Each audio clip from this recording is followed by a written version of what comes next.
مسلم league نون کے پنجاب سے تعلق رکھنے والے 3 سرگرم افراد سے اتفاقاً الگ الگ ملاقاتیں ہو گئیں۔ یہ تینوں 1990 کے آغاز سے قومی یا پنجاب اسمبلیوں کے انتخابات میں حصہ لیتے رہے ہیں۔ مرکز میں اہم وزارتیں انہیں کبھی نصیب نہیں ہوئیں اور وہ ان کا خاندان مگر اپنے حلقوں میں نواز شریف کے ثابت قدم وفادار شمار ہوتے ہیں۔ ان میں سے کم از کم 2 نے تمام تر دباؤ کے باوجود جنرل مشرف کے دور میں شراکت اقتدار کے لیے تشکیل دی مسلم لیگ کاف میں شمولیت سے بھی انکار کر دیا تھا۔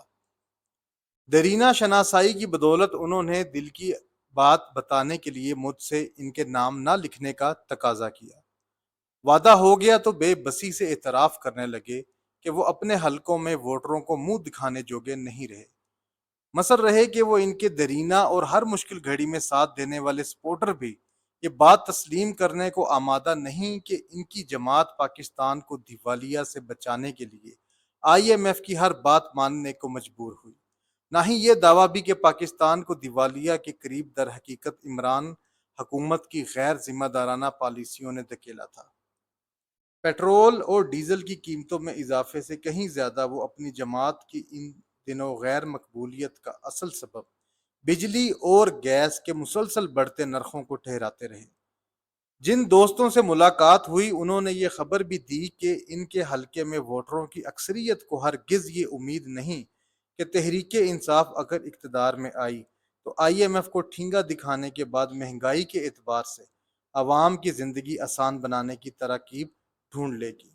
اصل دکھ انہیں یہ تھا کہ مہنگائی کی بدولت عوام کے دلوں میں جو غصہ ابل رہا ہے اس کا اظہار وہ مسلم لیگ نون کے نامزد کردہ امیدواروں کے خلاف ووٹ ڈالتے ہوئے کرنا چاہیں گے۔ عام انتخابات میں نسلوں سے حصہ لینے والے امیدوار اپنے حلقے کی رائے دہندگان کے جذبات جبلی طور پر جانتے ہیں۔ ایسے ہی ایک سیاستدان کے ساتھ میرے 1997 کے انتخابی مہم کے دوران موصوف کے حلقے میں کئی ملاقاتیں ہوئی تھیں۔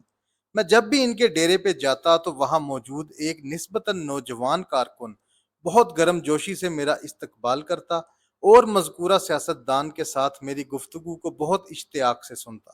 ایک دن اچانک مجھے احساس ہوا کہ اس نوجوان کی موجودگی میرے میزبان گفتگو میں محتاط ہو جاتے ہیں۔ ان کے حلقے سے رخصت سے قبل میں ان سے ملنے گیا تو وہ ایک گاؤں میں جلسے سے خطاب کے لیے گھر سے نکل رہے تھے۔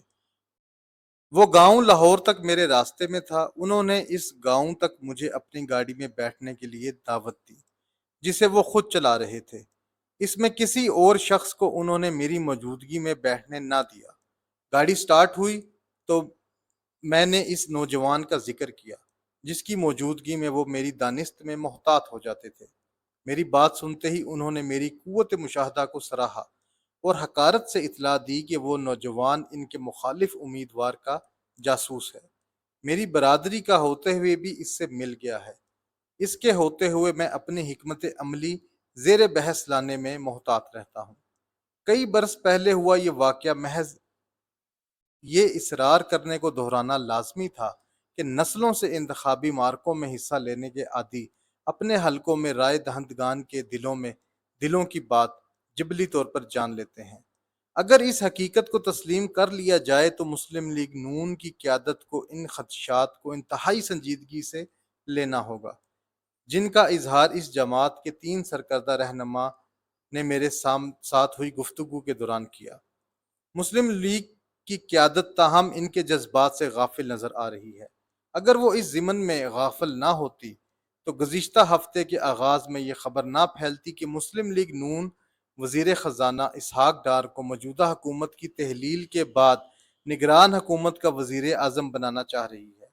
ہم صحافیوں کی اکثریت بھی اس خبر کو سنجیدگی سے لینے کے لیے اس لیے مجبور ہوئی کیونکہ اچانک نگران حکومت کے اختیارات کو باقاعدہ منتخب وزیر اعظم کے مساوی بنانے کے لیے یکا یک الیکشن ایکٹ میں ترمیم کا اعلان ہوا جسے حکمران اتحاد کی چند جماعتوں کے اکا دکا اراکین سینٹ کی مزاحمت کے بعد بالآخر عجلت میں منظور کر لیا گیا۔ نگران وزیر اعظم کو منتخب وزیر اعظم کی مساوی اختیارات فراہم کر دینے کے بعد مسلم لیگ نون اگر اپنی پسند کے کسی فرد کو نگران وزیر اعظم نامزد کروانے میں ناکام رہی تو اپنے دیرینہ ووٹروں کی نگاہ میں پنجابی محاورے کے مطابق مزید گندی ہو جائے گی۔ ان کے یا کسی اتحادی جماعت کے نامزد کردہ سیاستدان کے بجائے اگر کوئی ٹیکنوکریٹ آئی ایم ایف کے ساتھ ہوئے معاہدے پر کامل عمل درآمد کو یقینی بنانے کے نام پر تعینات ہو گیا تو اس کے اختیار کی بدولت عوام پر ممکنہ طور پر نازل ہوا مہنگائی کا مزید عذاب مسلم لیگ نون کے کھاتے ہی میں جائے گا۔ اس کی قیادت کندھے اچکا کر خود کو اس ضمن میں بے خطا ثابت نہیں کر پائے گی۔